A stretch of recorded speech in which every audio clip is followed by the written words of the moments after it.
એવી અપેક્ષા રાખીએ, પણ અત્યારે આપણા સમાજ ઉપર લડવા વાળા લોકો છે, મારા જેવા બોલવા વાળા લોકો છે, અમારા કોઈ રાજકીય પાર્ટીથી કોઈ લેવા દેવા નથી. કોઈ પાર્ટીના નેતા જે રિઝર્વેશનના લાભને લઈને નેતા બને છે એ તમારી સામે જોતા નથી. ગણે ગાંઠિએ કોઈ એકાદ જિગ્નેશ મેવાણી જેવો યોદ્ધા બને છે, બાકી તમારા અત્યાચાર, અન્યાય અને તમારી તકલીફો. કેટલા પેપર ફૂટ્યા યુવાનો, કેટલા પેપર ફૂટ્યા? જીપીએસસી ની અંદર કેટલી બધી ધાંધલી ચાલે છે, ઓન રેકોર્ડ ઓફિશિયલ દેખાય છે આખા દેશને. તેમ છતાં અશોષિત, પીડિત અને વંચિત સમાજને નીચે દબાઈ રાખવા માટેની આ વ્યવસ્થા છે.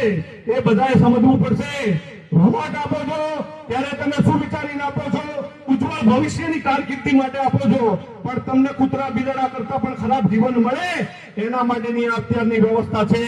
એટલે બધાએ આંખો ખોલી અને ચાલવાનું છે, જોવાનું છે, જાણવાનું છે, સમજવાનું છે. અને આ સમાજનો કોઈ પણ વ્યક્તિ તમારી પાસે જયારે નોકરી મેળવવા આવે ને તો અડધી રાત્રે ઉભા થઈને એનું કામ કરજો.